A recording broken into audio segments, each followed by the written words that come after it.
This episode is brought to you by Maestro Sausage, the only sausage we use at Hot Tongue. They produce sausages specifically with pizzerias in mind, and you can tell. So if your sausage isn't hitting all the right notes, let Maestro lead the way. Ladies and gentlemen, people of the internet, it's Alex Koons. We've never had an episode like this before. It was crazy. It was a round robin episode. We sit down and talk to Vito of Bella Napoli Pizza in Florida. We talk to Rico from Slice on Broadway, and you know we're talking to Kevin, the male wise guy. Kevin might have the greatest name of all time, Kevin Slaughter. Are you kidding me? That sounds like a professional wrestler. Kevin does not look like a professional wrestler, though. The man was born in 1988, but looks like he was born in 2005. Rico from Slice on Broadway. I have been trying to talk to Rico for years. We've been trying to lock him down.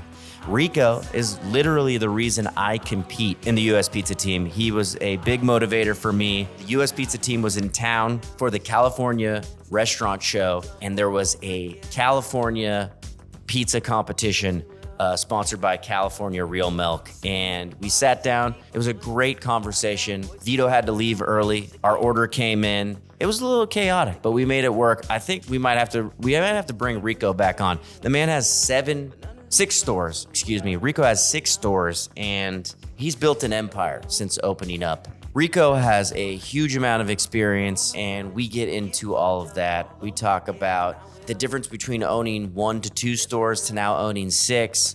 We talk about where Vito came from, his dad owning a restaurant for over 50 years, and what that looks like in comparison to where he's at and what he wants to do. He actually took over a restaurant and really redefined it and made it better. He worked in Italy.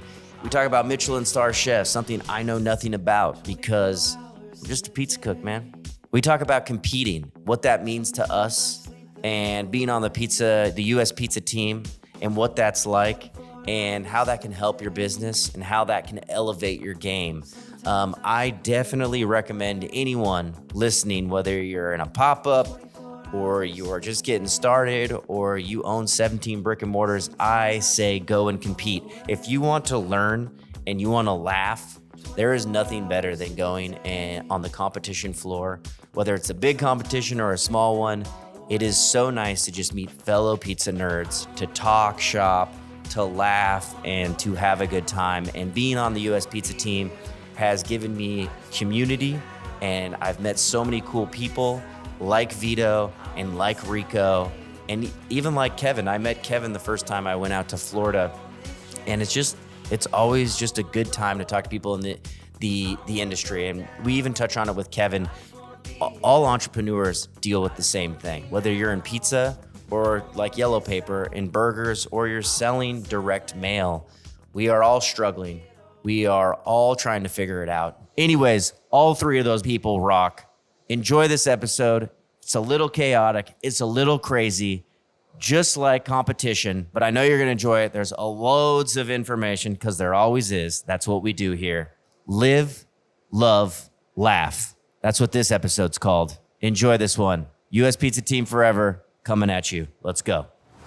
MailWise Solutions takes advertising to the next level. They design, print, and direct mail, menus, flyers, and postcards for pizzerias all across the United States. I've worked with MailWise before. I tried to design my own menu, and Kevin said, hey, give me a stab at this, and holy shit. When he sent me back the menu, I was like, I thought I was okay at what I did, and his design team blew me away. There's no mailing contracts, so you're free to advertise on your own schedule. Click the link in the show notes or request a sample pack at mailwisesolutions.com. Let's get you some new customers today. Just introduce yourself and say what restaurant, since we have 2 people here today. Let's start that. We have 2 people here today. We were going to split them off, but in true fashion, they texted me and said, let's make this more complicated. We're a than team. It needs to be. You know, the U.S. Pizza team. Why would we not unite as one together? Yeah. Well, introduce yourself. I'm Rico Lunardi from Pittsburgh, Pennsylvania, Steel Town. Yep. We have 6 locations in Pittsburgh, New York style pizza. What's the store? Slice on Broadway. There we go. Yeah, helps to tell the name. Yes. My name is Vito Recchia. I live in Florida. I have one pizzeria, Bella Napoli Pizzeria and Restaurant. Started off with New York style pizza. Now we do 6 different styles, and been doing it for 25 years. Are you Italian? Irish. All right. Good Irish name. That's a pretty Italian name. Were you born in Florida? No, I was born in Pennsylvania. Okay. Yeah. Not Pittsburgh, though. Coal City by Scranton. No. Well, I was born in Altoona, actually. And then my family moved to Wilkes-Barre, Scranton. Okay. So real nice place. Gloomy Yeah. on a daily basis. How Depressing. How did you both get into pizza? I got in. My dad is what started the whole thing. He's came from Italy when he was 16 as a farmer. And then one day someone was like, "You want to go to Pennsylvania from Brooklyn?" And he was like, "Sure, where's Pennsylvania?" And they say, "Get in the car, we'll show you." And that was it. So it started, that's how I got into it. I just kept on going to the restaurant with him. Did he open up his own restaurant? Yeah, he partnered, he got brought on as a partner to someone that he knew from back in Italy. Yeah. So he was the guy that opened up the places, the money guy, and worked. My dad was the operations guy that would go and manage them for him. And that's how my dad ended up getting into his own spot. He bought the original place he was at from the partner.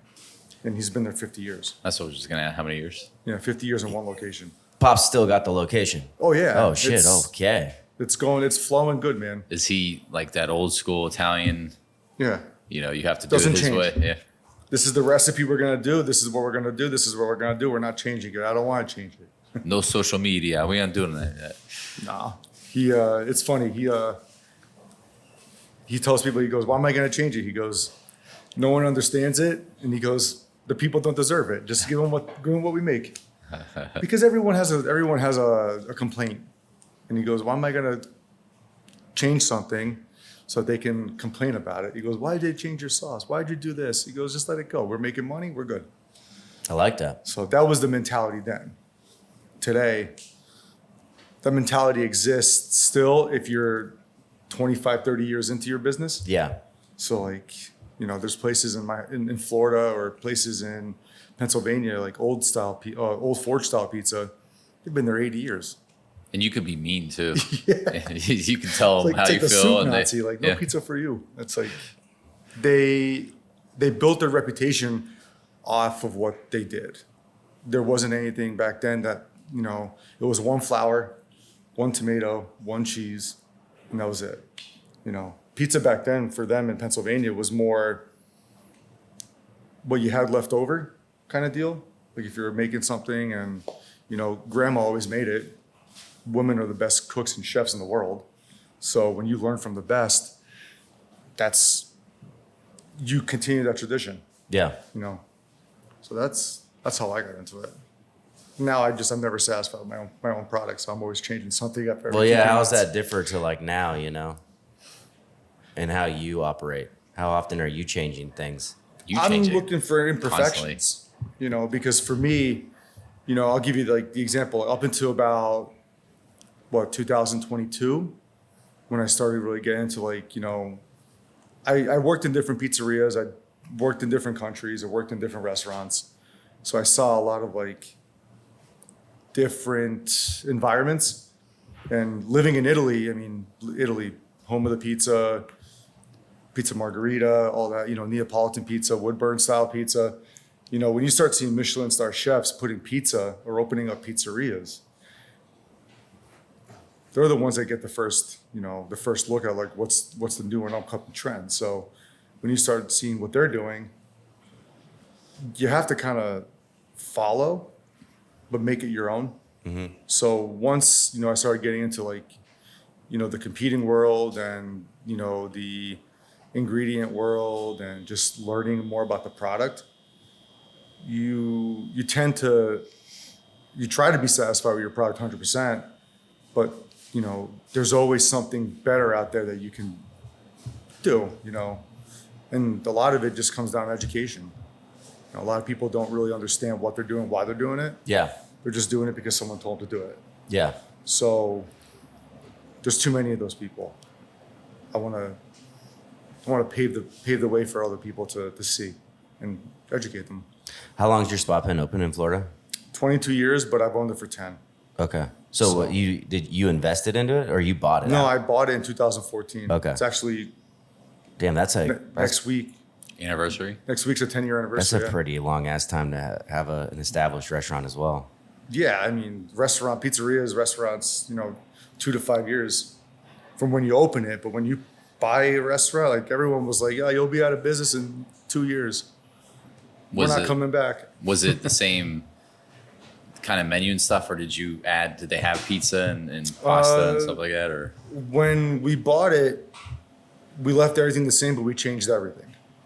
So, recipes all changed, but the products were all the same. So people didn't really see the difference up until about maybe 6-7 months into it.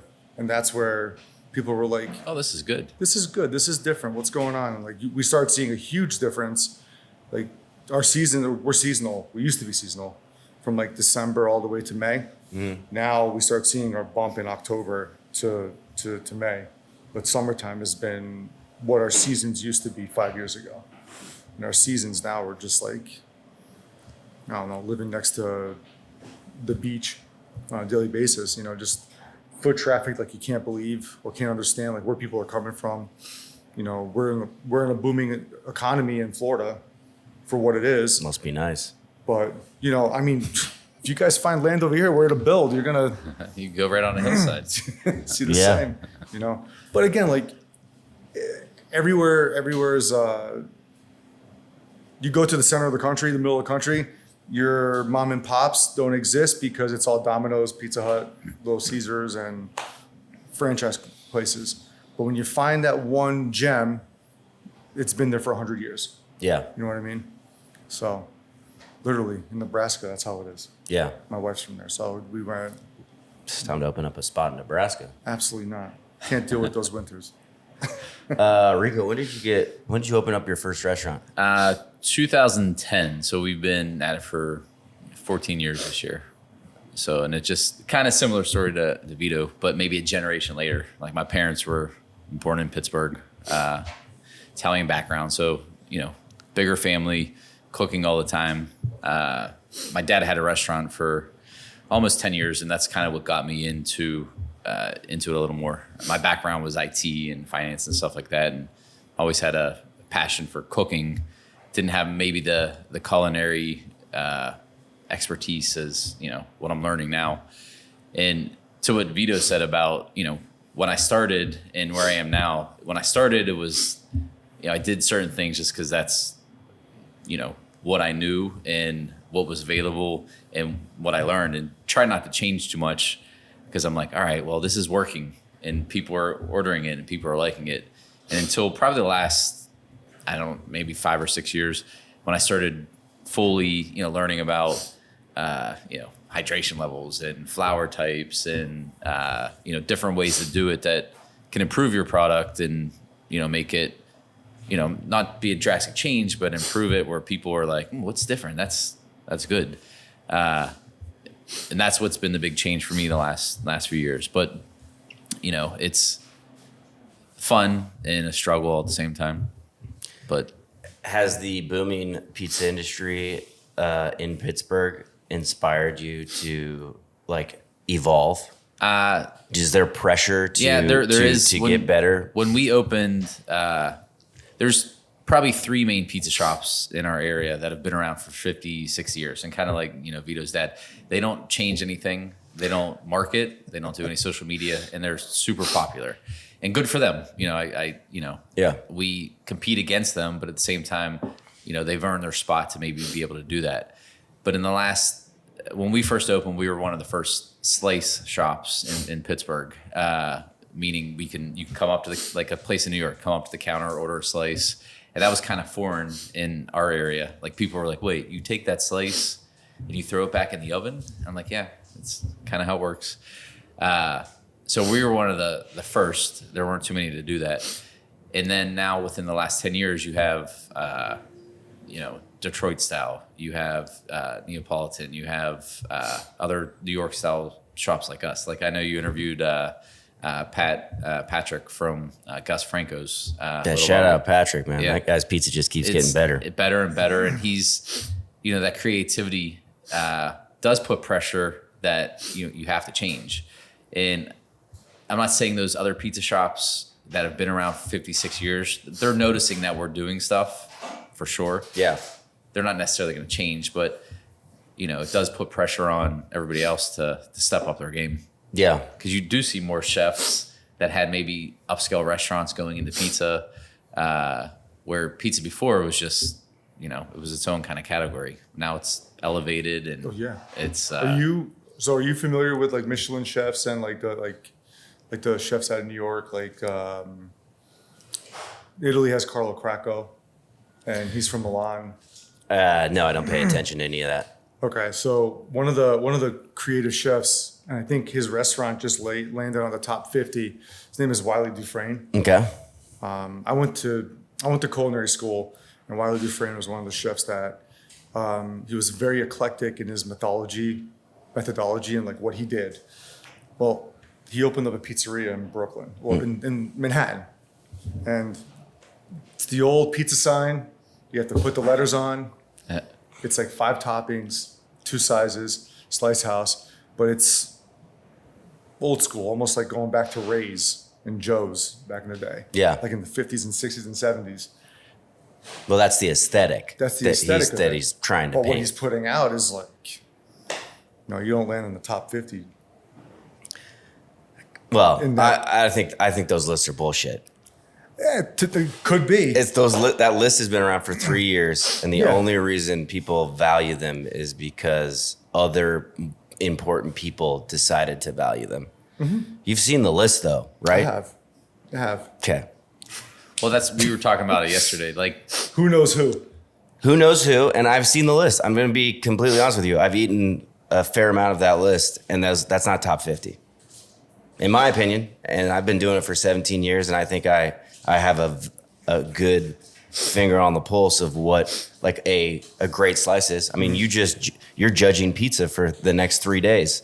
Your opinion is valued, but I feel like with those lists, it's a great promotional tool. But I don't know. Well, that's what a lot of it is today. I don't know if they are. It's like a real, true, honest list of what's going on. It's like creating the mirage of, because if you do have a good social media, if you have a good SEO on your like website and stuff where you get bumped up on searches and things like that, you go on some of these lists. Like a friend of mine in Pittsburgh, his pizza is really good, but he got on the top 100 places or something for Washington Post. Yelp. It wasn't Yelp. It was Washington Post one. Oh, okay. Yeah. I remember that. And, I'm not saying some of them do or don't deserve it, but at the same time, it said on their thing that because of their social media activity and their Google exposure. reviews and exposure, that's how you get bumped up. So you can maybe have a terrible product in some cases or an average product and be on these top 50 lists. Yeah. Or you could just like know somebody in the company or one of the sponsors that sponsors the list. I mean, like the higher up you get in these things, I feel like the more people I talk to and see like how things actually function, it's kind of shitty. But would you take it if you were Well, on it? here's what I was gonna say. One of the funniest things that I liked that Rico said is like, oh yeah, if I don't win, it's rigged. But if I do, it's not. And the thing is, like, everyone loves recognition. We all like to feel valued. So yeah, of course, like if somebody wants to put Hot Tongue on a list, it's gonna like it'll mean something. But at the end of the day, what means something in reality is having your restaurant packed, people coming in, and the customer is going to tell you if you're doing something right. The awards and the accolades at the end of the day do not mean shit. It feeds your ego, and that's important in this industry. And it's such a human thing for us to want to feel valued or be recognized for what we're doing. But I feel like we all got into this business not for trophies. You know what I mean? Like we care enough, most of us, you care enough about food. We're all creative people. Like we do it for the love of the industry, and the customer is the only person that can really show us that value. I purchased a Gosney Arc XL recently, and the bake has been so consistent. The bottom heat of the oven and the actual arc just cooks the crust to a caramelized perfection. There is no other oven, in my opinion, out right now that is going to give you these same results. Whether you are in need of a new oven for your pop-up or your dad's asking you, what is the best oven to make some homemade pizzas? Use our affiliate link down in the show notes. Smash the link. It helps the podcast. And more importantly, it helps you. And again, to touch on that, a lot of it's difficult to instill how you make your food into your staff. For sure. That's a whole other issue. So when you go do competitions, you're doing it for yourself to bring the possibility of promotion and social media into your place. Now you have to recreate that into your staff to do the same exact thing you just did. Yeah, that's hard sometimes. That's the hardest thing as a business owner. I mean, you can be number one salesperson in your company. Everyone's going to ask you, how did you do it? Now you have a choice. You tell them or you leave because they're going to blackball you at that point. They're not going to be like, oh, you're not going to help us to get better?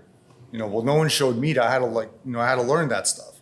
So today it's like social media gives you the ability and the opportunity to learn without going out there to pay. You know what I mean? Like you can see what people are doing. Well, social media is also an illusion. Yeah, well, that's it's a thing fucking you illusion. see what they're doing. Because, and I would argue that I got on the US Pizza team, which we'll talk about because everyone at this table is on the team. I met Rico and he was like, you should compete. That's the only reason I really was like, yeah, you know what? I'm going to start competing. And let's, for the record, say you won. Also the reason that I won is because of Rico's second place.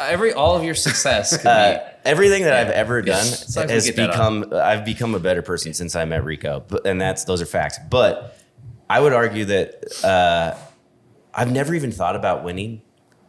And I know what it's done for people. I just talked to the Cowabunga dudes, Andy and Justin, that won like the best cheese slice, and like what that's done for their business is crazy. But competing, I've gotten to meet you. I've gotten to like be better friends with Rico, and I've met like even just meeting Nikolai. I would have been fine not winning anything yesterday because I wasn't banking on it. I think now you kind of like, ooh, it's like I tasted second, you know. You and Giovanni got top score, which was, in my opinion, 14 great pizzas. You had a pizza that was eclectic, and you had a pizza that everyone is attempting to do. Yeah. I think your vodka pizza will stand up with any of them in the country. Before social media, though, like people would just compete for like, and it's like in a sport. Yeah, you just compete to. You know what the biggest thing for me is when somebody from LA comes in here who owns a pizza shop and they eat the pizza and they're blown away because it's about recognition and impressing your peers, and that's what competing is for me. If I can sit down and like feed somebody who's like a judge like you, and you're like, oh shit, or like Wilhelm just being like, yo, that slice was fucking crazy. Dude, I could have gotten dead last, but the fact, it gives me goosebumps thinking about it because he made it a point to come up and talk to me. Like those are all things that I think competing is rad. I think the illusion of social media and like the rewards that we're talking about, sometimes this shit can fucking ruin the whole thing for everyone. Yeah. Well, you have to go in with that mindset of, of course I want to win. That's why I'm doing it. But it's bigger than that to meet people, to do what we're doing today here, coming out, visiting, like when I was in Florida, I went to Vito's shop, I went to Jamie's shop. And you also learn, because when you're at your own place, you're in kind of like a box. Mm-hmm. And you don't get to see outside of it sometimes of what's going on and what other people are doing. And even though we all are in the same industry, and obviously we're not competing with each other in the sense because you're in Florida and I'm in Pittsburgh, but I have so many friends in Pittsburgh that we bounce ideas off of, because you get in that tunnel vision sometimes to where you're like, oh, I should be doing it this way. I didn't think about that, and it opens your eyes to better yourself, better for your customers, for your employees, and at the end of the day you have a whole better product and a better process. Yeah, somebody literally can say something, and it's happened to me every time I've competed, where it's like one person says one thing, and it's like, holy shit! Like, and I go back and I'm like, yo, this is how we're doing things now, you know. And that's the value. I mean, when did you guys join the team, and how many championships have you won? I'll go first because mine will be quick.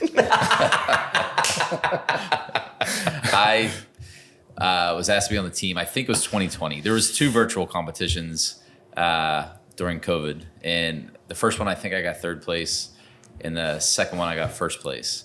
And after that one, Brian asked if I wanted to be on the team, and they were just virtual competitions, which was, you submit your recipe and a picture of your thing. So of course you can make things look beautiful on paper and pictures, and it was beautiful and it did taste awesome. So I would have won anyways, even if it was in person.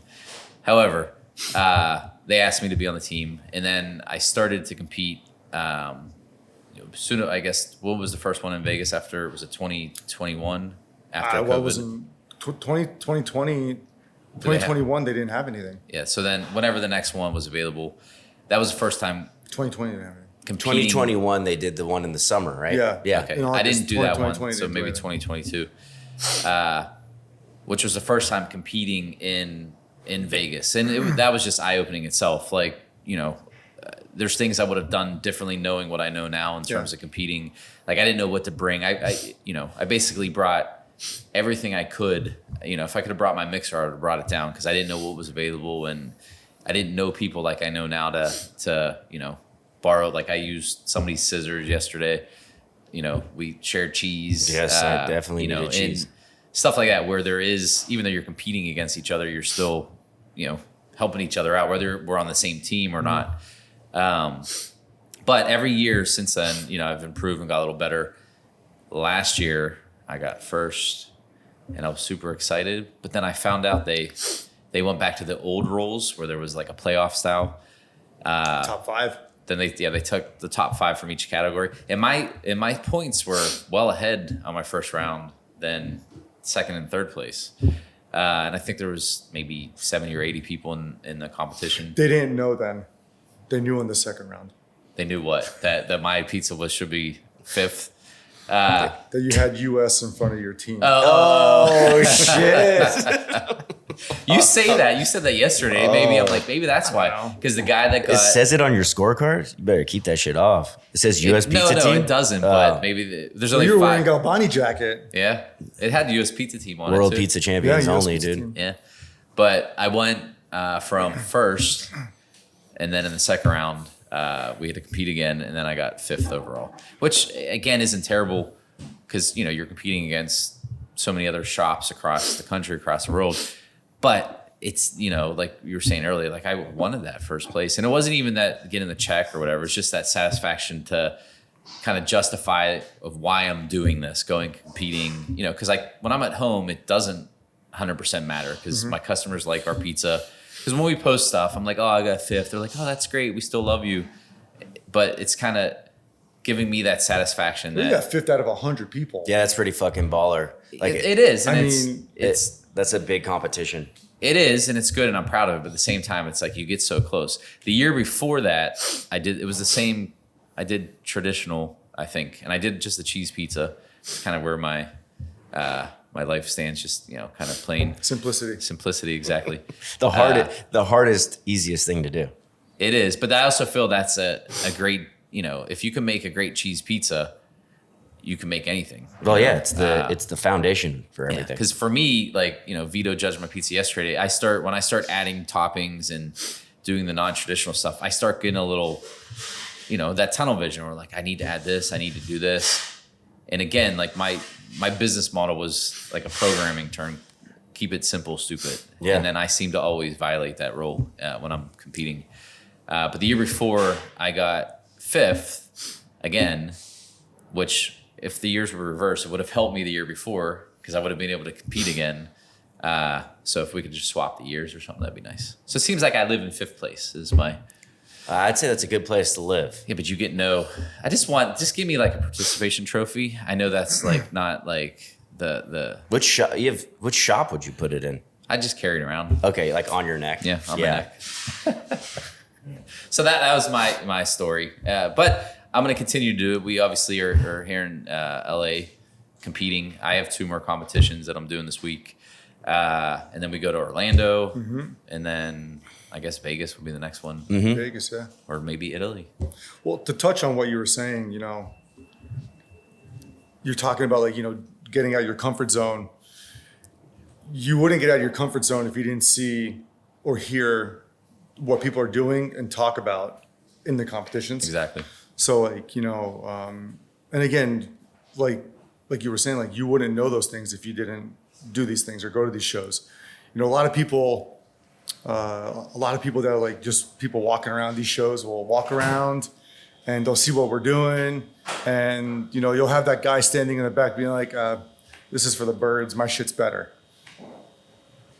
Enter. Don't enter because don't not enter because you're afraid. Yeah. I do laugh when people, you'll see comments. They're like, oh, their pizza's crap. So-and-so is better. Because even like local competitions, when the shop that they think is the best didn't enter some sort of competition, they're like, oh, they didn't enter because they knew they'd win. And I'm like, well, have them enter. Have them do it. If yours is better. Because it's not that easy when you're in these competitions. I mean, all eyes are on you. Yeah. And there's if you all eyes on you, you're going to do well. If you don't like all eyes on you, you have to learn how to deal with it. Yeah. There's a lot of process to it. And you have to accept that there's obviously subjectiveness too. My pizza yesterday, like I think cooked really well, and I know what I could have done differently to execute it and take that constructive criticism and stuff like that to make it better. It's stuff like that, the learning process. That do you want to be better and be the best, or do you want to keep being in 5th place? Yeah. Yeah, but going back to the whole thing, so being the best is subjective, right? Of course. Oh, yeah. If you put it into your head that, oh, I'm the best, it's a lonely world out there in your own mind, But when at the end of the day, when you start seeing people appreciating what you're doing, like for me, you guys ever watch Burnt with Bradley Cooper? Yeah. So remember that scene where he bakes a cake for that girl, for the daughter of the girl he starts dating, the sous chef? Takes a bite, close her eyes. For me, that's gratification. When people taste your food, they savor it, then they just inhale it. To me, that's more gratification than anything else.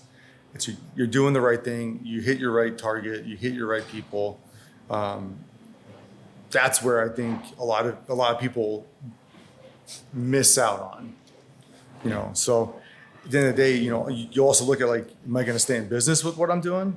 Because you can be the best and then have no business. Nobody in there. You can be doing stuff out of your house. I think for all of us though, that satisfaction, because I love cooking. I cook all the time, but pretty much every Sunday I cook for my family. And I love when somebody asks me, like in my family, like, Dad, will you make meatballs?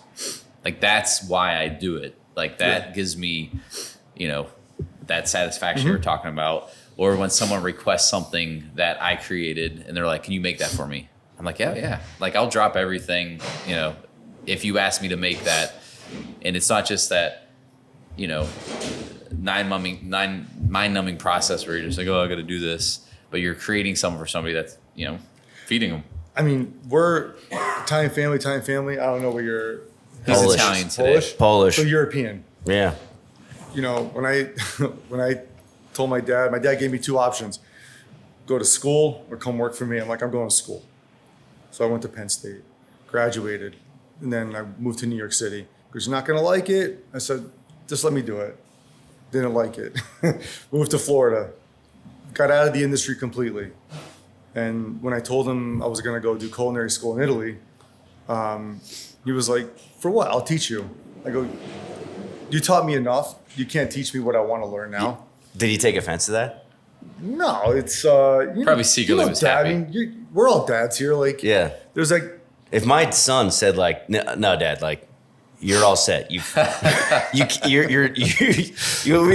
the bar and you've maxed out, and I'm going somewhere else. I'd be like, fuck, dude. well, I mean, I was 28 years old, and my dad's been doing pizza since he was 17, 18. Yeah. So In a certain way. way. But he also had things that he did at home that, my dad didn't have a wood burn oven at his pizzeria, his restaurant, but he knew how to make wood burn pizza. Did in you Italy. like?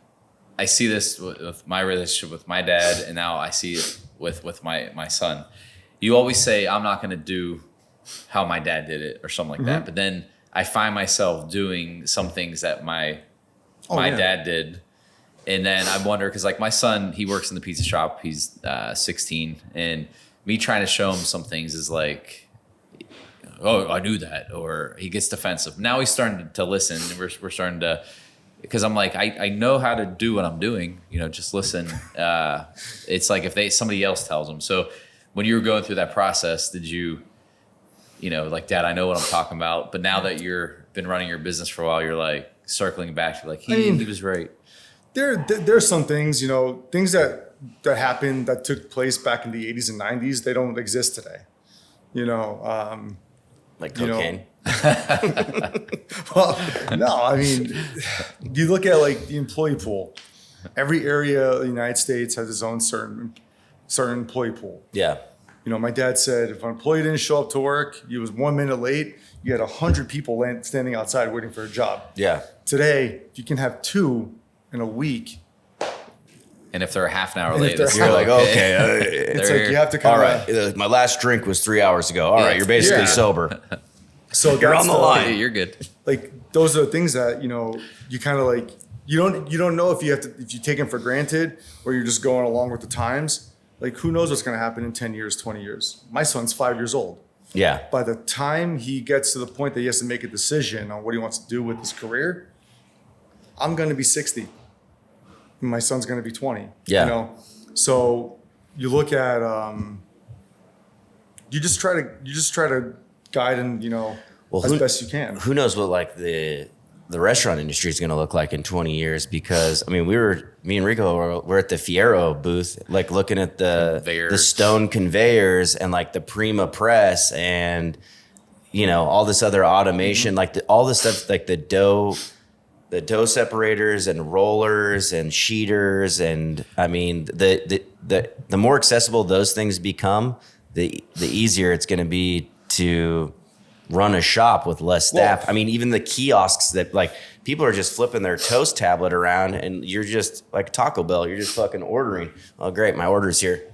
If your sausage needs aren't hitting all the right notes, then let Maestro lead the way. Maestro has been working closely with pizzerias for decades. They produce sausages designed specifically with pizzerias in mind. And you can tell, their Italian sausage crumbles look like they were handmade in your shop, and they will taste that way as well. With over 80 years in business, family owned and operated, the family is incredible, and so is their product. It's quality sausage with quality ingredients. Click the link in the show notes. A classical masterpiece awaits you. Back to the show. Vito's got to rush off because he's still judging. Thank you. You're welcome. Thanks for having me. I'm going to have you back on during Vegas or something. Yeah, man. Just short and Look forward sweet. to it. All right. So, all right, get out of here. Thank you, guys. So what's it like being on the U.S. Pizza team? I mean, we've talked about it, off mic many times. I mean, I think it's an awesome group of people. There's so many talented people.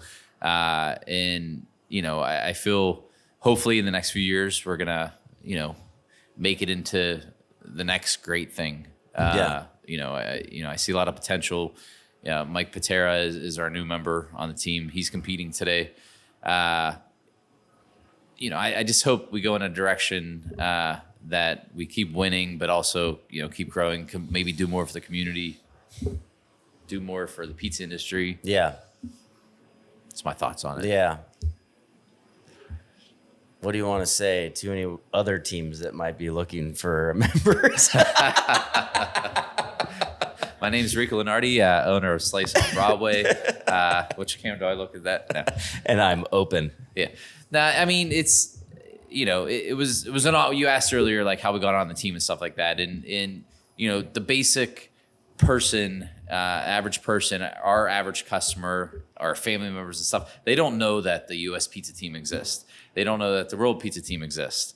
They don't. When you tell them, they're like, "Wait, what?" Like my intro, when I was just with some friends that used to live in Philly with. They were visiting, and I told them I was going to California, and I said I'm competing for. They're like, "Oh, you compete?" I said, "Yeah, I'm actually on the U.S. pizza team." They're like, what's that? So that education, I feel, needs to be brought to light for our team and for the other one as well. But I always tell them, like, I wasn't able to compete in any other athletic sport, but I can toss a pizza. So I think the education needs to be stepped up. To show people, what we do and what good we can do for both the industry and for, charities and things of that nature. Yeah. So, and I think that's where we're lacking. And I think there's a lot of people on the team that have the same interest. Yeah. We just have to, team together somehow to get the right people in the positions to be able to move it forward. Yeah. Make it happen. Yeah. And at the end of the day, it's a great way to network, meet people, and learn. I think because I've talked to, many people that are on the other team, and they've helped me out with, a couple questions about, operations or about dough or about how we do things. I think at the end of the day, we're all part of the same industry, so it doesn't matter necessarily which team you're on, but it is, feels good to be part of something. Of course. But you want to be able to do something at the same time. Yeah. Well, let's talk about your organization of six stores, and you own 3 of these properties. Correct. Is there a chance that you could own all 6 properties? No, we were just talking about that. How I grow, I generally try to look for a place that was already a pizza shop. To me, that's the easiest. I might overpay for it to buy it from the current owner, but I'm not paying what I would have to pay to build it out. You know what it costs to build out a place. Of course. It can be very expensive. Especially if it was like a white box place to where there was nothing. You have to put the hood in, the HVAC, buy the equipment. Like an oven costs itself $45,000. Yeah.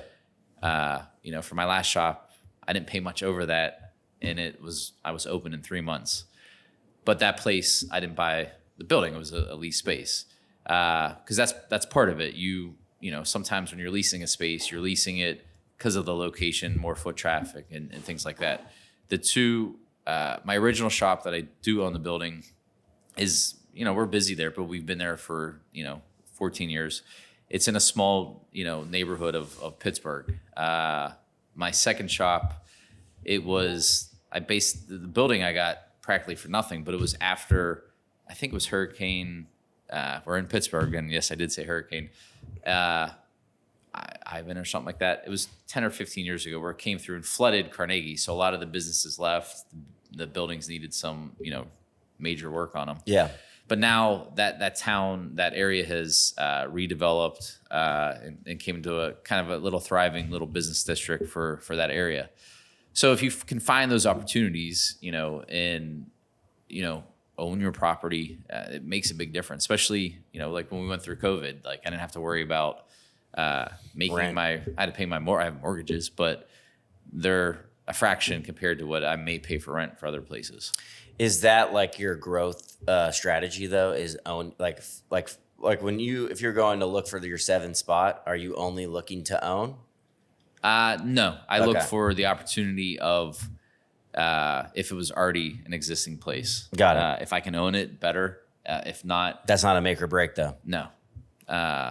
It's nice, because obviously at the end of the day, you have, you obviously have a business there, but you also have an asset to sell as part of it. Has there been an easier benchmark? Was 3 shops easier than 1? Is 6 easier than 3? They say it's kind of like having kids. Like when you have your first kid, all the attention and everything's on the kid. When you have the second one, it's hard because now you're trying to, split, everything to try to balance 2 kids. By the time you have the third kid, you can ignore the other 2 a little bit, and they don't take much attention, and that's why that middle child syndrome comes, because that middle child gets ignored a little bit because the focus and emphasis becomes on the new project, and that's kind of the same thing in business. I feel it was, because you have to change how you operate and how you do things. Like when I first started, I was at the shop every day from open till close, and I micromanaged everything. And I wouldn't consider myself a perfectionist by any means, but I'm a perfectionist in how I manage my life and how I do things. They may not seem perfect to the outside world or anything, but I like things done a certain way. So when I was in the pizza shop, like the first 2 employees I hired, they didn't even make pizzas. I hired them to make pizza, but I wouldn't let them make pizza because my pizza was better than their pizza, even if it wasn't, but it was still better in my mind. And I had control from the taking the order to it going out. So obviously you can't expand, you can't grow if you have that mentality to not let other people do stuff and train them how to do it and allow them to, learn and fail and show them the correct way to do it. When I opened the second shop, I was semi-forced to do that and give people, trust in them like I should and not micromanage them as much. But when I opened that second shop, I was definitely burning the candle on both ends because I bought that building and I designed it all from my head. I was cutting out garbage bags, laying them out as equipment. Like literally, I'll have to send you a picture sometime. It's set up similar to your shop, but if I went an inch over any direction, You're fucked. I've been fucked. Yeah. Like there's just enough room to do everything that we need to do. But when I first opened that shop, I was the only one that made the dough and the sauce. And, obviously you make dough every day. The care that it takes for it to make sure it's going to be, a good batch of dough. So I would work all day in the new shop, leave there after we closed, 11 o'clock, go up to the other shop and make dough till like 2 a.m. and, start all over. And the shops are kind of close in proximity, but I got used to it and it became just part of my daily routine and stuff like that. But now looking back after I have 3, 4, shop 3, shop 4, and so on, where I had to show someone how to make the dough, I'm like kicking myself. I'm like, why didn't I do all of this sooner, show people the right way to do it and teach them how to do it? Because my life would have been a hell of a lot stressful, would have more sleep. But also I would have been able to focus on expanding and operating to be able to grow more successful without those little growing bumps or growing pains. So long lead to answer your question. The more you open, it does become a little easier. Obviously you have different problems and different things you have to manage, but at the same time, you have more people available to, like, I don't work in the shop as much as I used to. I'm more in doing, growing the business, looking at our product, going to these, 10 years ago, I wouldn't be able to sit here with you and talk. I wouldn't even be here in Los Angeles. I'd be working in the shop. So now it's giving me I have great staff,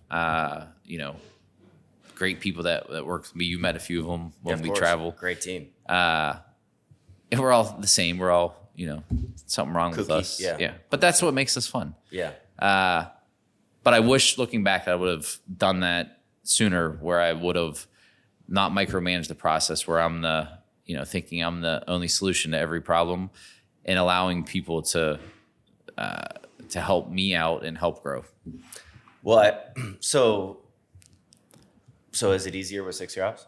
Yes. I still didn't even answer your answer. I just kept talking. No, that was really good because you bring up something that like I 100% feel, which is like I think owners of companies usually overvalue themselves from the beginning, and that's like where we make the mistake of we don't know how to teach, and that's why we just say it's their problem.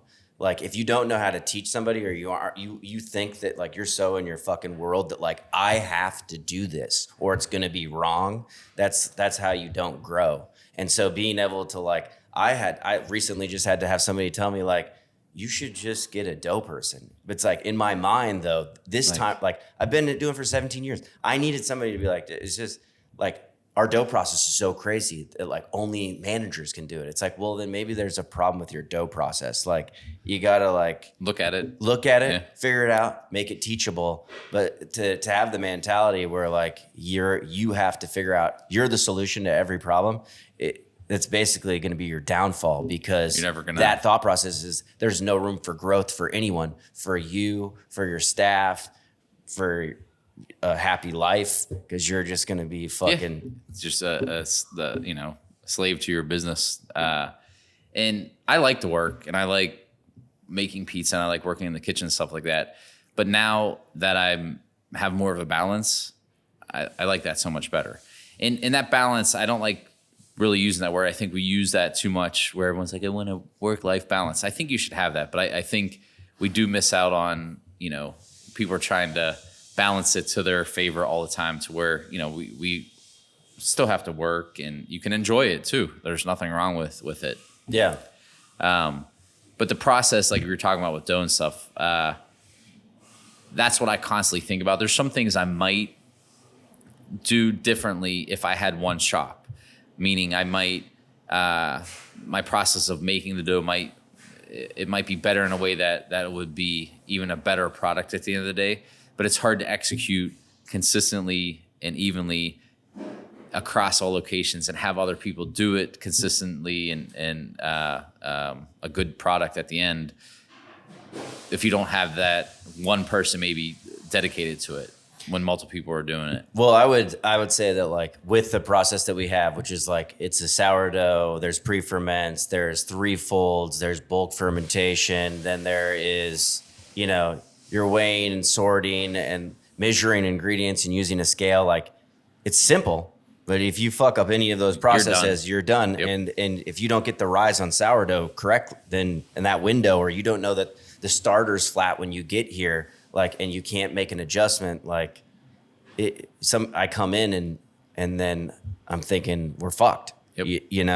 I think the only way, and what I've been seeing with like a lot of people that are taking their shit to the next level, is they're doing commissary kitchens to keep everything 100% consistent. It keeps their labor down, and there's only a certain amount of people that are actually making the product, and they're making it consistent, and then they have their vans drop it off. And like, to me, obviously you're then working in a facility that isn't making any money unless you can run a commissary with a shop in front of it. Or because I have the same process, and we're starting to get towards that.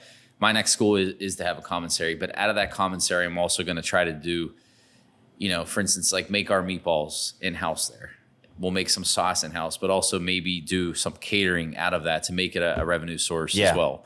Because why not, sell those meatballs that I'm making, or sell, you could even potentially, you may be for it or not for it, but I'd sell my dough to somebody else if I have a dedicated 100% source. Of course. To do it. So it can become a revenue source too, instead of just a burden on the company. So that was my process or thought process. Cause we have a small kind of commissary set up now where we're making all the Sicilians.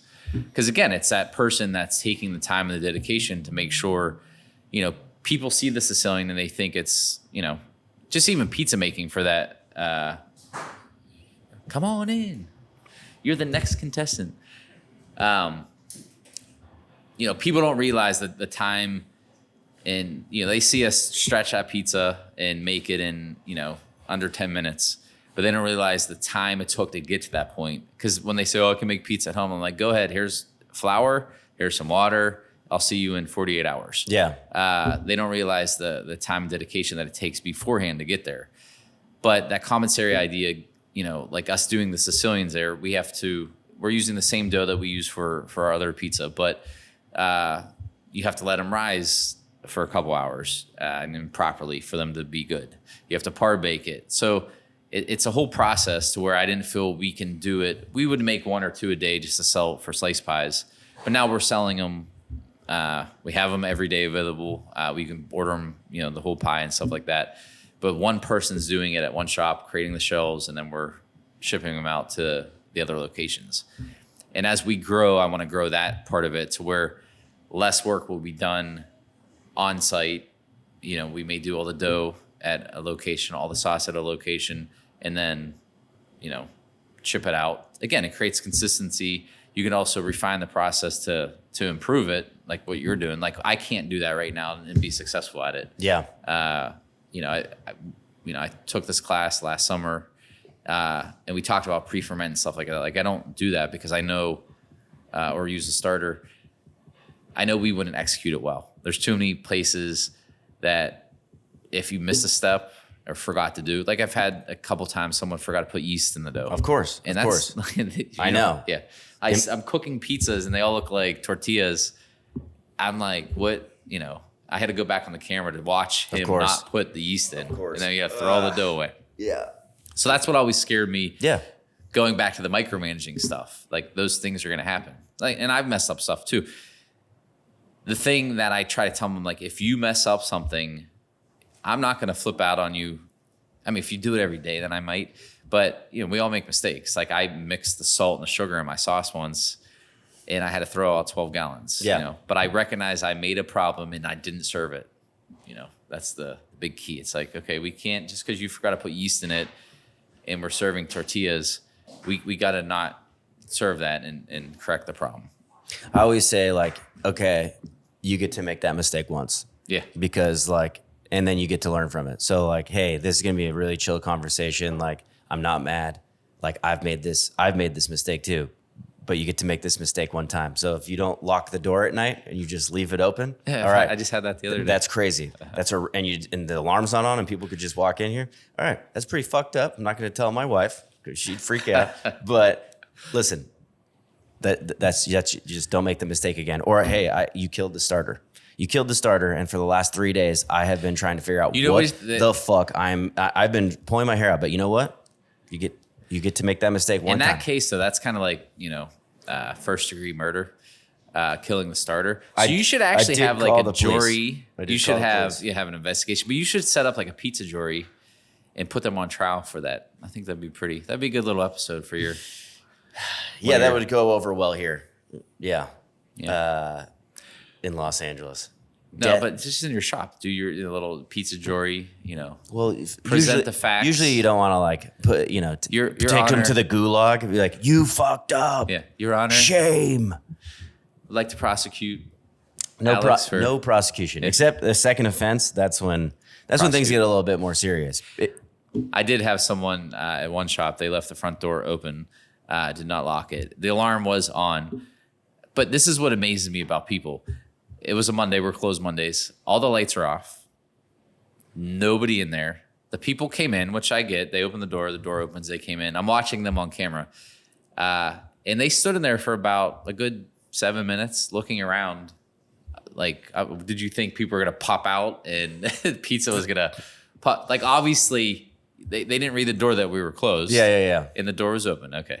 But now once you're in there, how long would you stay in there before you realize that? I mean, I would know that you guys were closed right away. If the lights were off, I would like kind of come in and be like, oh, they're closed. Yeah, they stayed in there. They didn't touch anything. They kept like looking. You saw them looking around the counter, like for magical people. Like if once somebody was going to come up. Yeah. Well, that none of that surprises me. Me either. Because I just watched on the camera. I was in Florida when I'm watching. I'm like, what did I do? They left. They made their own pizza. I talked on the microphone. I was like, leave money in the register. Turn the oven to 550. Modern Eats, my neighbor, got broken into like 3 times during the pandemic when we were building this place out. And one of the times they got broken into, the guy broke in, opened a bottle of wine, cooked himself some eggs, sat down, ate it, left, came back, had another bottle of wine, and then left. Did he take anything or just food? Just food. Smashed their window. And, but yeah. Shows you how good their food is, I guess. This guy, they should have hired him, apparently. Did you call your employees and were you like, hey, can you lock the door? I called. I do have a maintenance person that works for me full time now, which is another like godsend. But I called him to go out and lock the door. So he went out there and locked it. So problem solved. Are you pretty separated from like issues like staffing issues and stuff? Like, do you have like an operations manager or a store manager? Every store has a manager. And that's what I'm trying to restructure. I'm trying to retrain. When I get back, we're having a meeting with the managers, and they're all great, but nobody is managing properly. And again, that was a fault of my own for how we built things. I didn't let them. They were more shift managers than like general managers. And I want to try to change that. Try to get them to look more at things that matter. Like, let's pay attention more to our labor costs. Let's pay attention more to our food costs, and not just come in and worry about making pizzas, cleaning up, and going home. Start in that decision-making process. But I do now have recently hired like an HR person, and it kind of takes, because currently I'm in the mix too much, what I feel, for the daily drama of this person was late and this person was, and that takes up a lot of time. Yeah, you have to, you have to address it. You can't ignore it. And I don't want my time to be focused on that. So to me, it was worth it to find someone to assist with that. I also have a full-time person, Tracy, who you met, who helps with the operations, but also helps. She does mostly, works with all the vendors, because we do order a lot now, and like we had one vendor that charged us $1,500 that was never would have been caught if if she wasn't looking at that stuff. And that $1,500, when I'm spending per shop more than that per week, easily would have got unnoticed. But that's a lot of money just to be like, oh, here you go, vendor. Here's an extra $1,500. So those are the processes that I'm trying to look at now. It costs money to employ these people and have these different things, but what are we gaining from it? And is it helping our operation overall? So sometimes you have to bite the bullet and be like, all right, this, like hiring a person to focus on your dough, like you said, or whatever the case was. Are they directly bringing in revenue or impacting or helping that what you think the daily operation of the shop is? Maybe not, but they're overall helping this impact to take weight off of something in your operation to allow you to have more time to look at stuff. Because when I opened the new shop, I was there day and night, and the other shops, unfortunately got neglected. It goes back to that first kid, second kid, third kid thing, and now when you are able to step back and see, you're like, oh, that wasn't right. We need to, I was losing money in areas that weren't noticeable because it was covered up by us doing well in other areas. Of course. So you can make yourself more efficient, more profitable, is the goal. I guess like the scary thing in those situations is hiring somebody maybe and being like, I think there's enough work for this position, but I don't really know. But like, I feel like even just with one shop, if I had somebody that looked at the operation, like Andrew's our general manager, he just walked in, but he's worrying about hiring. He's worrying about staffing. He's trying to do our extra chef and inventory, but and then he's also working in the shop. So it's like he's wearing a lot of hats. If I had somebody that was just doing operations, looking at the numbers, looking at what's selling, what's not selling, looking deep and hard at our inventory, making sure that it's all right. I know, I look at my payroll and be like, I don't have enough for that. But I know that if I probably hired somebody operationally, it would probably be worth it. It's just like, I can't see that far past what I know. Yeah. And especially with 6 shops, it's like, dude, I know you have like a district manager, I know people that have like culinary managers, and it's like, dude, your payroll must be fucking crazy. And then that was the hard part and the hard decision for me, because I'd love to have a whole team, as you would, of these things, but you have to be able to pay them. And then it's like, all right, well, I'm just kind of paying somebody to, is it as much work? Going to your point of that, like there was at one point I hired somebody and it didn't work out. It was a big failure to do kind of the social media, because it seemed like so much work, because I was doing the social media. I'm the accountant. I'm the as you are, we were in your general manager. We wear all these different hats that make it seem like if I hired this person to do this job, that they'd be busy, 60 hours a week. But once they're focused on that job, you find out they're like, oh, what else do I have to do? And I'm like, oh, I don't know. I was really busy doing it. What do you mean you're done already? So then, and that happened to me when I hired this one social media person. But they also, I told them when I hired them, I said, you need to be a self-starter because that's part of my problem. Like I have all these projects that I want to work on, but I need you to be able to, I tell you what my thinking is. I want you to run with it. And, when I first hire a person, I'm not giving them freedom. I want you to check back in with me before we hit the go button. But at the same time, I want you to think for yourself. Because if I have to think for you, what's the point of me putting you in that position? But with somebody that's like, in my food cost thing, like they are paying for themselves because especially during COVID, I know I brought up COVID multiple times, but that was a big thing in our industry. And if I didn't have that person in that place to pay attention to food costs, our vendor wasn't telling us. Like our pepperoni went up from, I don't forget what it was, $80 or $90 a case to $185 a case. And we order a lot of pepperoni. So I don't like switching product, but for that short period of time, we found a product that we were happy with that was still great quality. And we switched it temporarily until that one came back down. Yeah. We were talking about olive oil earlier. Mm-hmm. What we were ordering is $200 a case. So I, found something. But our food costs usually hover around, we got it down to between 25 and 27%, which is great. We were at 31, 32%, which still isn't, in our day and age, isn't terrible. But, when I look at what we're charging and what it costs, we can be doing better. So there was places, like for instance, one location I sell beer. I basically should be giving it away because I think there was an issue where, they're having their own little happy hours or something like that. I don't know. But it was covered up by the fact that we were doing well in our beverage sales and other costs that until we drilled down and looked at it, we were like, all right, we need to fix something here. So that person is paying for themselves by doing that. But it's a hard thing to jump into and overcome because you think it's a lot of work until they're actually doing it. That's why because you don't know what you don't know. Yeah. And the guy that I have in the HR position, I told him, I said, it's going to be, you have to, his position has already evolved a little bit to, keep him busy. And he wants to keep busy. And that's the other thing. And, earn, what the salary is. Because all those positions, in all honesty, can be eliminated because they're helping, but they're not, it's not making pizzas and getting food out helping. Correct. But efficiency and like detail, when I've only ever had to deal with one shop. So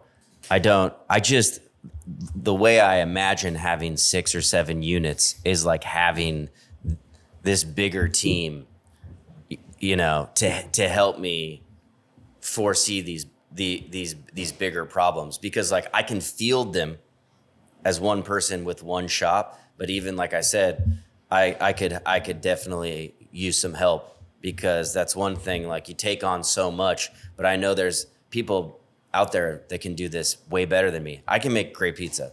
Okay. I know how to do that. I can talk on a microphone and I'm not even that good at that. But when I first opened, when I was opening my second shop, there's this restaurant in Carnegie. It's called Bob's Diner, who the owner had, I don't know how many locations, but multiple. He actually, I didn't know him that well. They came into my original location when they heard I was opening up near one of their locations. And, was talking to them. They were congratulating me. And, the owner, I think, passed away 4 or 5 years ago or something like that. They told me that I like to think I'm a reader. But I get a book and I read like 5 pages of it. You read it? Yeah, I read it. I read that book. But they told me to read a book. It was called E-Myth. And I remember you telling me about this. And I did read most of it. I never finished it, for the record, but I got the general gist of it. And what it basically was saying was, when we all started at some point. And when you make food for your family, like, oh, you make the best pizza. You should open up a pizza shop. You'll be so successful. Or maybe you work for somebody else and you're like, shit, I can do this. And you go out and do it. Your friends and family support you. You're a little busy at first. And luckily, everyone liked your products. So now you're starting to get busy, but you're trying to do everything yourself. You're trying to be the accountant, be the, the inventory person, be everything. and you won't let anyone else do it. So you just find yourself hating it at the end of the day because you open up that place because you were passionate about making pizzas, and now you're not doing any of that. You're worried about Sally coming late, because she had a fight with her boyfriend or whatever. You're focused. All of that stuff really weighs on you though. Yeah, Like the emotional stuff from like that gets kind of in the way of work. That stuff and takes up bandwidth. Yeah, and you forget why you even opened in the first place and lose sight of that. So the whole emphasis of the book, and I may be 100% wrong because I never finished the book, but what I took away from it was be good at what you're good at and excel in that, and find other people that are good at what they do too, and allow them to excel at that, and you be a good leader and help lead them, because not everyone's a good leader and can't help see people finish through on stuff and things like that. And I struggle with that sometimes. I feel I'm pretty good, but at the same time, you have to realize your limitations, stuff like that. I enjoy both aspects of it. I like doing the business, and majority of the time now I'm mostly in my office, and I love looking at numbers and looking at stuff and thinking of processes. I like to, I have an IT background and finance background. So I like seeing something and being able to improve the process and make it more efficient. I don't know, that excites me. But I also love working in the kitchen, making pizzas and creating stuff and talking to customers. And, I love waiting on tables and things like that. Yeah. But you have to find what you get enjoyment out, but also give up the reins to allow other people to do it. So playing your strengths and like knowing when to let go. Yep. Yeah. I mean, I think that comes back to like your first shop and knowing that like you are the problem. Yeah. That's exactly. And then a lot of people, and we've talked about this before on this podcast, is like you have to get out of your own way so that other people can basically grow and help grow your business and grow themselves. Yeah. And that's the only way it works. And it doesn't take anything away from what you created either. Because again, you can't do it. Like I can't operate. I'm again sitting here talking to you because I have people I trust working in each of the shops. Are they doing exactly how I would do it? No. Yeah. They're doing the theory behind what we created Slice on Broadway to be. A good pizza place, welcoming. We're still mom and pop oriented, mom and pop style shop, your neighborhood shop and stuff like that. You come in, we have regular customers. Some customers don't even know me now, and I like that. Like at one point, I had some customers that wouldn't come in if I wasn't there to order. And I'm like, okay, how could I grow my business if they want me to make their pizza all the time? And I tell everybody, I say I'm the best pizza maker out of my company. And I believe that. It's my product, and I think that. But when I make a pizza and you make a pizza, they need to look the same, they need to taste the same, they need to be the same. I don't want people to want mine. I don't think I have like an ego for that. I don't want people to want mine over yours and be like, haha, they want my pizza. That's a failure for my business if I don't allow everybody. There should be, they want Slice on Broadway's pizza. They don't want Rico's pizza. They don't want Alex's pizza. They want, what product we have to offer. No, I know. I always, a thing that like would bother me working at different places or not so much here, people would be like, I make the best pizza. Like, I'm the best pizza. Like my pizzas always come out the best. And it's like, no, like that's not how it works. Yeah. Like this isn't like, competition. Yeah. Like Pedro or Brian's pizza. This is hot tongue pizza. Like we're all supposed to be making it the same way. Yeah. Behind the scenes, I do like that passion that they want theirs to be the best over somebody else's. But I let them have that. There should be, but that thing shouldn't exist because if you have a recipe list and then you have like a toppings chart, like every should be the same. You could be better at shelling a pizza. But that's the biggest thing. And that's my crust comes out perfect every time. Yeah. We were, talking earlier when Vito was here about employees and stuff like that. How we make pizzas and you make it the same way is becoming more of a lost art. And it's becoming like we make it look easy because we do it every day, stretching a pizza. But more than anybody that, obviously if we let Kevin over there go stretch a pizza as easy as we make it look, it's not going to turn out the same, and that affects the final product of how you stretch it. Getting it off the peel, because we don't use screens. We go right off the peel into the oven. Yeah. All that stuff looks easy because we do it, hundreds of times a day. 10,000 hours. Yeah. And now and before, you can find other people that were able to do that. That doesn't exist anymore. So finding the right people that are able to, this is like a trade that's kind of, because there's technology coming out where they have the conveyor ovens, they have the machine that will shape it dough for press, you, yeah. dough press it for you. They have all these things because the way of doing this, which is, I believe, at some point that was the new way, but it's become the old way now, and it's like kind of somewhat dying off because people aren't putting the time to train and to learn how to do that process. Well, yeah. Well, what's the point in training when they have made the process almost better than you can make the pizzas yourself now? Like we've already talked about it, but I'm blown away that like these presses and these conveyor. I used to scoff at them and be like, I would never use that shit because it's trash. But now it's like, what? How the fuck did that just come out of that thing, and look better than most? But that's why you have to have an open mind to stuff, because the conveyor oven maybe had the personality of creating a bad pizza, but you could still probably create something nice. But now they've improved it to be like an oven that we're used to, a deck oven, to still create the same product and still make consistency. Consistency is huge and one of the biggest important things that I try to focus on. And I'd say we're about 85% there. There's probably that 15% I know seems pretty big about inconsistency. And it's various different things where we're inconsistent. It's not anything, any one thing.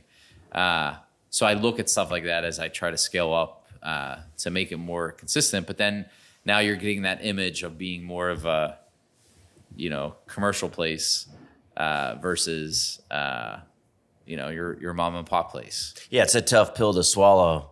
Because I would look at a conveyor belt and be like, no, I'd never do that. But now I'm looking at it like maybe.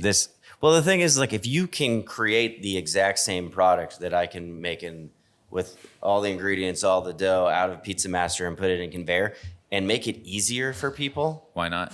Then why not? And no one's gonna give a shit. People are gonna walk in here and be like, "Oh, there's a conveyor belt oven in here," like like no one gives a fuck. Yeah. It's like it's so much your ego, at least for me, where it's like, I gotta put it on. Like even people that do, they make stuff on screens. I'm like very anti-screen. I just don't think you get the same bake. I agree. Even if people that screen something up and put it in a Pizza Master, you still have the screen marks. It's no offense. I've had still great pizza. I just don't think you get the initial spring in your dough and like the. But like if it works and no one cares, the customers are like that. Your average customer give a shit. There's people like us that are going, go into a pizza. I'm like, and it is about being open-minded, like you said. Like I eat my words constantly. Whether it's today, tomorrow, or next year, I'm going to do something or be open to something that I never was. Even this water shit that's out here, I said I would never put anything on this counter. I was like, this looks like trash. But it's much more functional having people be able to get their own water than me to have it back here and serve every single person that wants water. And again, that was your perception because I've been in your shop now for a couple hours. And you said it looked like trash. I said it looked like trash. You should get that shit out of here. No, I didn't even notice I was there until you just said it. Yeah. And it doesn't look, your shop's like in pristine condition. Like, like when I come back, I'm going to yell at my people for our shop not looking like your shop. Because again, it's attention to those little details, but that was just stuck in your head to where it looks bad. Mm-hmm. And I do the same thing too. It's like, well, we can't do it that way. But then once you sit back and step out of that box and look, it's like, okay, does this make sense? All right, we're gonna change our route a little bit. Yeah, and that's what you constantly have to do. Yeah. But you're always gonna have the haters on something, and it's usually people that aren't in it every day. Seeing what the process is and what you're going through.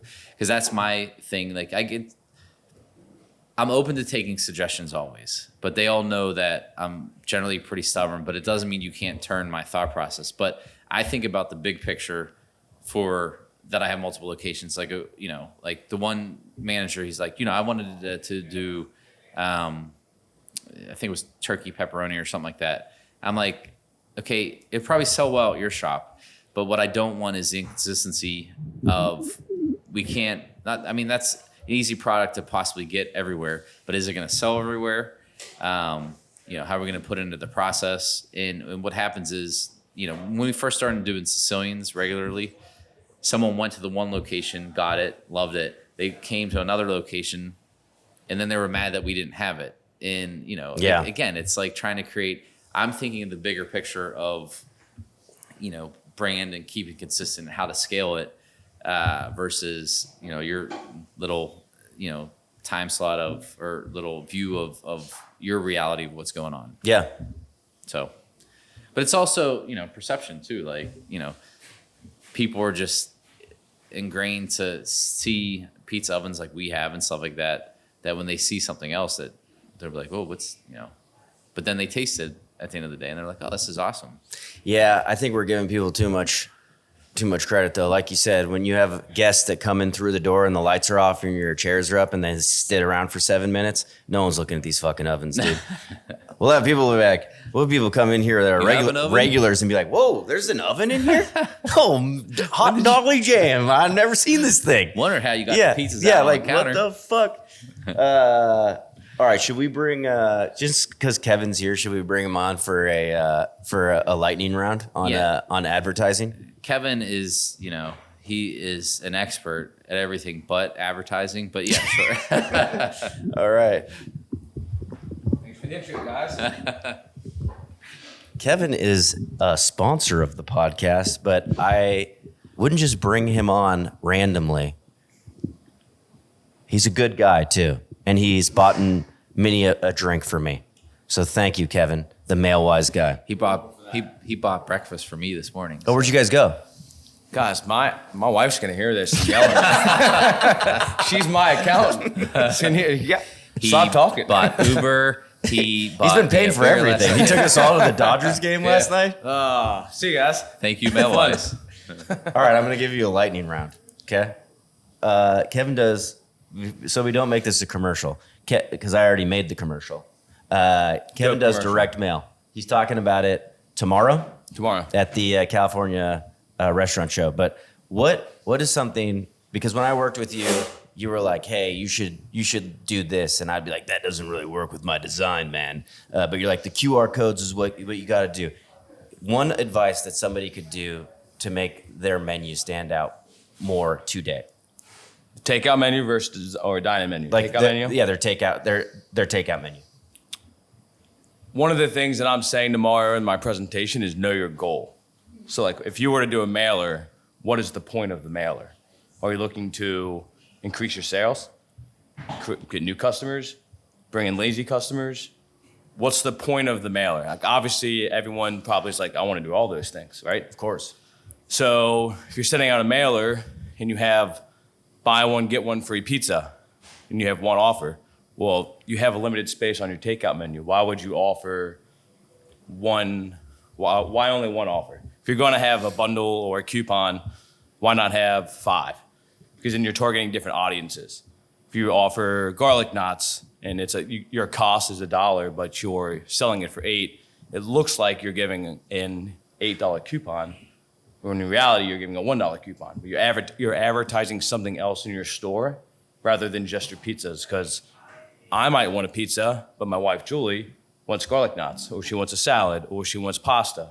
She doesn't want the pizza. So don't limit your menu or your postcard to just one offer, which is limiting the demographics that you are targeting. Okay, so if you have a takeout menu and there's one special offer on it, put 5. Not 5. The more the merrier. Not more the merrier either, because you do have a limited space. But if you're going to have an offer, why would you limit yourself just to one? And one example of this is one of our biggest customers is a burrito joint. And one thing that I've said is, you had a buy one, get one free entree, but it was a buy one, get one free burrito. It's well, why don't you make it an entree? Because then if you don't like burritos, you can get a bowl, or you can get a salad, or something else that someone might be interested in. More options. Yeah, just more options. More, you're broadening your audience because like if you mail to 10,000 addresses, well, all 10,000 people are not the same. Yeah. So like you mentioned QR code. Well, my dad's not going to use a QR code. You know, he's not going to use online ordering. Yeah, he's like, what the fuck is this thing? Pretty much. What is this So it's goddamn like, thing? how do I do see this these things everywhere. How do I do this thing? But really, it's like when we have customers say we only want to do online ordering, well, the people who check their mail could be anywhere from 22 to 70. Well, my 70-year-old father isn't going to order online. He's going to call the pizzeria. Yeah. So don't limit yourself with the advertising. Advertising is advertising. Yeah, people still watch the news. Pretty much. Yeah. So it's like direct mail is an old school marketing that works, but know your goal so that way you can target the correct audience that you're looking for. What is like the worst thing when somebody sends you their menu? What do you think is the biggest mistake people make? Just like looking at somebody's menu, because like you also just like make menus for people if they need that. Correct. Yeah. You don't just do direct mail. You do other things.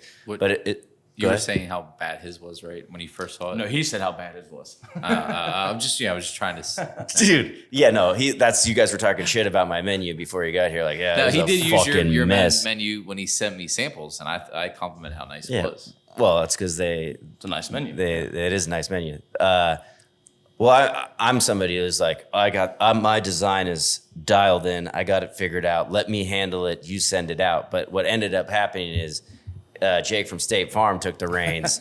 And Shout out to Jake Dunn. Yeah, and you guys cooked up something pretty sick. But what I'm asking is there like a mistake or something that like you guys all talk shit behind the scenes about, like, oh man, another menu like this is terrible? No, I would say, again, the presentation is going back to the presentation I'm doing tomorrow. It's like when I'm talking about the basics of direct mail. It's like people know what direct mail is and they know what direct mail marketing. They have like this idea, but they don't understand like what's important for it. Yeah. It's like what sells with direct mail: awesome food photos, call to actions. That's like what brings people into the store. People think with their eyes when they see the food, like that pizza looks awesome. I'm going to come in and order that. Yeah. I want that.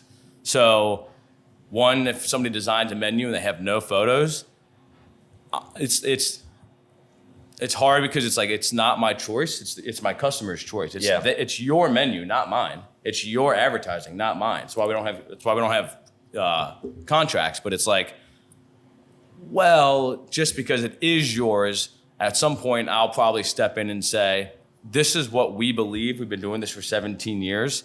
This is what we believe it works. It is your choice, but couldn't you see what I'm saying as well? I think this will help you get more sales. So if there's no photos, or people don't use their own photos, stock photos are fine, especially for certain items, but I think your customers recognize your food. Yeah. Like if you were to have one of your competitors' food items on your menu, or a stock photo with cheese and olives on it or whatever, do you think your customers would realize it? I had someone from it was an ice cream shop, use a picture of my cheesesteak on their menu. That's incredible. Getty Images style, dude. The photographer that takes my pictures, he caught it, and he's like, your hoagie doesn't even look like that. Why would you put that? And it's not your photograph anyways. But yes. You could sue for that. But anywho, no, but that's what I would say. It's like your customers recognize your food, use your own food products, but Or still Rico's. Yeah. There's so many options out there when it comes to what I believe was what a customer believes, but in the end, it's the customer's store, it's the customer's menu. Yeah. Well, that was the greatest thing about working with you. We already had a menu design before going to you, and you gave me some ideas and suggestions, and you're like, take it or leave it. And I took most of them. Yeah, I would say so. Because I have a company that does like our design and stuff, and it was like fighting with them because they do an excellent job in design, but they're not thinking with the, as Kevin was saying about the call to action and what the goal is of the piece. Their thought is like, oh, it's cluttering up this. I'm like, yeah, but we sometimes have to add this or add that or remove this and, whatever the case is to achieve the goal. And that's what, working with Kevin was like for me. Yeah, when we did Rico's menu, I think we initially designed something, and then your design firm, which handles a lot of your designs in your stores, like they design, but they don't mail. So it's like, and they really did do a great job. But there were some aspects that's like, Rico, this is what I recommend. He's like, well, I want to do it this way. It's like, totally fine. It's your but menu. we based off of your knowledge and your expertise of it, we changed it. But it was you're like, you should working move this both ways. here and put that here. So it's, it was a good working relationship. Even the same with your menu. It's like when you said it to me initially, I was like, hey, as you said in like the promo, it's like, give me a stab at it. Let me show you what we can do. And then once we send it to you, we have revisions back and forth. Yeah. It's a team effort, even though like I have an idea, but it's not my store. It's your guys' store. Yeah. That's what's important. Yeah. And we were much easier to work with than Rico. Much easier. Probably. Yeah. I'm so difficult. But I mean, ours had some value to it. Like yours was just just put pink all over it. No, That's like that's what I do. Like as long as like you just put pink on something, I figure like It's gonna It's sell. gonna sell. Yeah. Definitely stands out. Yeah. All right. Who has been your favorite customer to work for? That isn't at this table. Excluding us. It isn't at this table. And Vito, because Vito's a customer as well. Vito is Yeah, customer man, as well. customers, dude. It's nice Mailwise podcast today, This guys. is dude, you are welcome. And this is going to be an extra $5,000. No, I would say Carmine Testa from Jersey Pizza Boys up in Avenel, New Jersey. So when I came into Mailwise like full time, once my father-in-law asked if I would take it over, he was probably my first customer I brought into Mailwise. Yeah. Messaged him on Facebook, similar to how I messaged you. We didn't have a website at the time or anything like that, but we were known through word of mouth in the industry. And he's just kind of been like a mentor to me when I need questions or like about going to Vegas or to the expo or going to meet people the first time. He always answers the phone and he's always willing to give advice from a pizzeria owner's perspective. Yeah. And at the very beginning, when I didn't know like our Mailwise customers as well as I should have because I was brand new, and we had never met anyone in person, that helped out a lot. Yeah. So shout out to Carmine, he's the best. And then that gave me the opportunity by going to shows to get introduced to you and meet Rico in person. Finally would answer my text every now and then. Nice. Took a while. He courted me for a few years.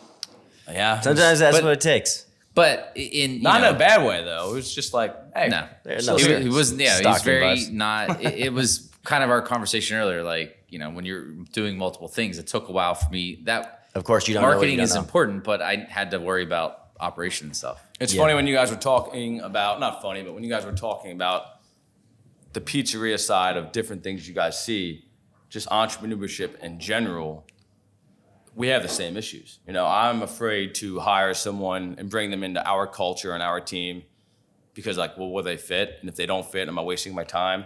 Do I have, the money to bring this person in and make them successful? It's like, it's different, completely different industry, exact same problem. Well, everything's relative, especially like when you're going out and doing something on your own and there's sales involved. I could have the same conversation with you to somebody selling burgers to, I'm sure an accounting firm, like everyone thing. has the same issues. Yeah. I mean, really, a lot of when I listen to the podcast at home, it's like a lot of the things that your people on the podcast are saying, it's like, I can relate to that. Yeah.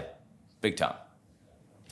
Well, this 3-part episode of Pie to Pie, this fucking round robin is coming to an end. But I have one last question for both of you. Who is the greatest band or recording artist of all time to you?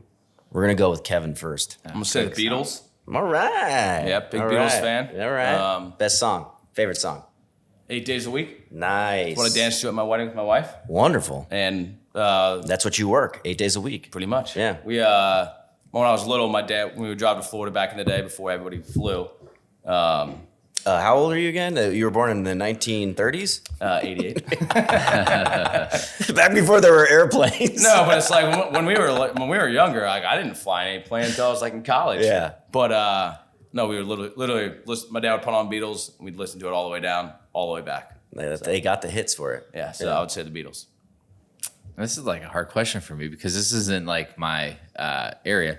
But I will say, Frank Sinatra, because he's just so advising. Such an Italian thing. Such an with you, Italian too. thing. It's my karaoke go-to. Ooh, I would love to see that. It's, Maybe I'm in sure there might be a Vegas. few recordings out there somewhere of it. I listen to a wide variety of everything, but people have asked me that question. It's always a hard question because it's not that I'm not into music, but I don't have maybe the same, I was back there making pizzas and just in my own head of what I needed to do. Yeah, you're just listening to it. My It's own amore. Yeah, over and over. Buca de Beppo. Well, I love Frank Sinatra. He's classic. Well, I mean, you have to love it. Yeah, he's what do they call him? Old Blue Eyes? Yeah. He's classic. I wasn't expecting that. All right, what do we, let's all guess what Vito would say. I'm gonna say Disturbed or Evanescence. I think Nickelback. Nickelback? Dude, I could see that. We're gonna ask him when we see him back at the show, and I'll report back. What's your guess? I have no idea. I might go can't even Nickelback. Never made it as a poor man. You watch the documentary? No. It'll make you love them. All right, guys. I love you both. Thank you. Thanks for taking the time, getting here early. Glad to be here. Let's go back to the convention center. Here we go. Ready? All right. Thanks. I hope you enjoyed that episode. Don't forget to like and subscribe. We appreciate you. We love you. Thank you so much.